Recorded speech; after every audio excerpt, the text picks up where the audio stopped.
Have you ever wondered what made Steve Jobs?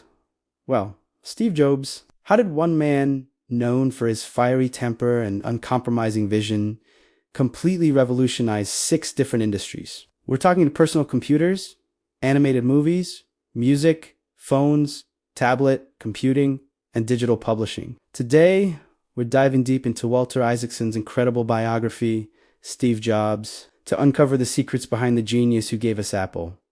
Isaacson's book is more than just a timeline of events. It's a raw, unfiltered look into the mind of a true innovator. It's based on over 40 interviews with Jobs himself, conducted over 2 years, plus interviews with more than 100 family members, friends, adversaries, competitors, and colleagues. What's amazing is that Jobs encouraged people to speak honestly, even critically.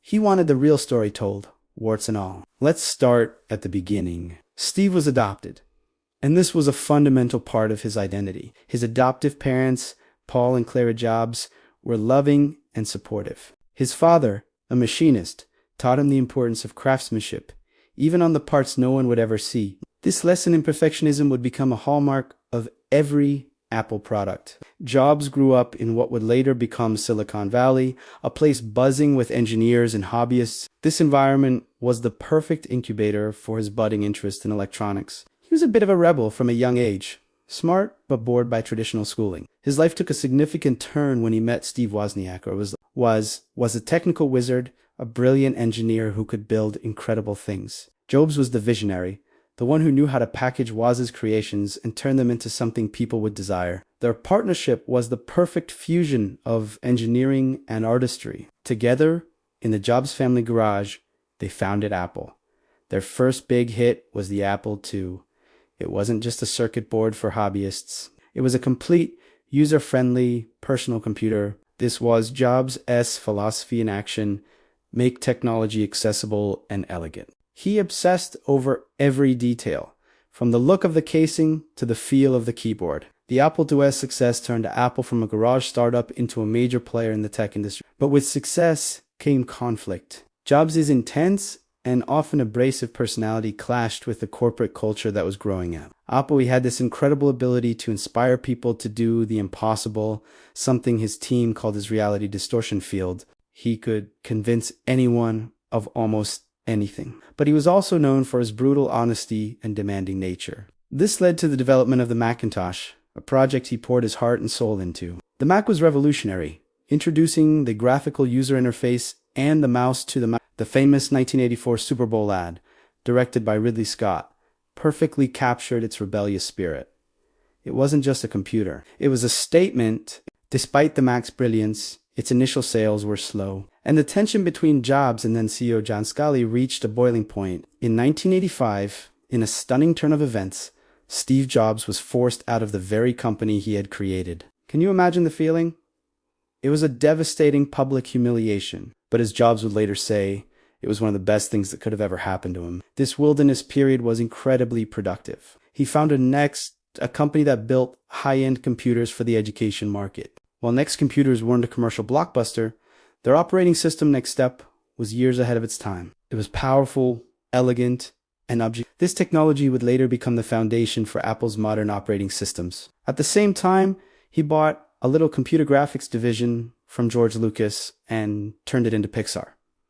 That Pixar, under Jobs' leadership, Pixar went from a hardware company to the world's most successful animation studio. He took a huge gamble on making the first ever computer animated feature film, Toy Story. He believed in the power of storytelling combined with technology. The massive success of Pixar not only made him a billionaire, but also solidified his reputation as a visionary who could see the future. Meanwhile, back at Apple, things were not going well. By the mid-90s, the company was on the brink of bankruptcy. They had lost their innovative edge and were bleeding money. In a desperate move, Apple bought Next in 1997, primarily for its operating system. And with that purchase, Steve Jobs returned.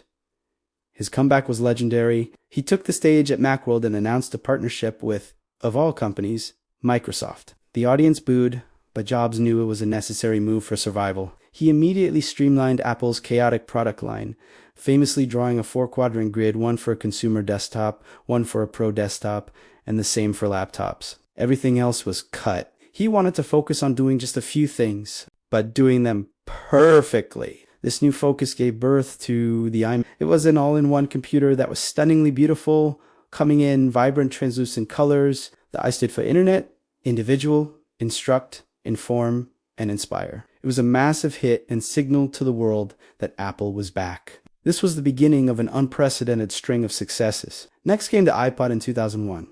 At the time, digital music players were clunky and hard to use. Jobs saw an opportunity to create something simple and beautiful. The iPod's scroll wheel was a genius interface. And these log on 1,000 songs in your pocket was brilliant marketing. Paired with the iTunes Store, it completely changed the music industry forever, making it easy and legal to buy digital music. Then, in 2007, he unveiled the iPhone. He introduced it as 3 revolutionary products in one: a widescreen iPod with touch controls, a revolutionary mobile phone, and a breakthrough internet communications device. The iPhone wasn't just a new phone. It created an entirely new category of device and changed how we live, work, and communicate. The App Store, launched a year later, unleashed a whole new economy for software developers. And he wasn't done. In 2010, he introduced the iPad, creating yet another product category and defining the tablet market. Each of these products, the iMac, iPod, iPhone, and iPad, was a result of Jobs' core philosophy: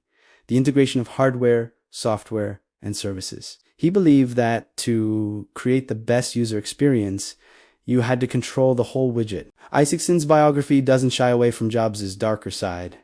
His quest for perfection could make him cruel. He could be dismissive of people's feelings and had a complex personal life, including his initial denial of his daughter, Lisa Brennan Jobs. The book presents a complete picture of a man who was both a genius and, at times, a tyrant. He was driven by a passion to create insanely great products that would leave a dent in the universe. His design philosophy was rooted in simplicity and minimalism, influenced by his study of Zen Buddhism. He believed that simplicity is the ultimate sophistication. You can see this in every Apple product, from the packaging to the user interface. It's an obsessive attention to detail that makes the products feel intuitive and magical. Ultimately, the book is a study in passion, focus, and the relentless pursuit of perfection. It shows us that innovation comes from standing at the intersection of technology and the liberal arts. Steve Jobs wasn't just a tech CEO. He was an artist who saw computers as tools for human creativity. His legacy isn't just the billions of dollars Apple is worth. It's the way he taught us to think differently about technology and its place in our lives. The final chapters of the book are deeply moving, chronicling his battle with cancer. Even in his final years, he continued to work, driven by his passion. He left behind a company built to last, with a culture of innovation that he hoped would endure. Walter Isaacson's Steve Jobs is a must-read for anyone interested in technology, leadership, or simply the story of a fascinating and complex human being who truly changed the world. It's an inspiring, cautionary, and unforgettable tale. Thanks for watching. If you enjoyed this deep dive, be sure to like, subscribe, and hit that bell icon for more content.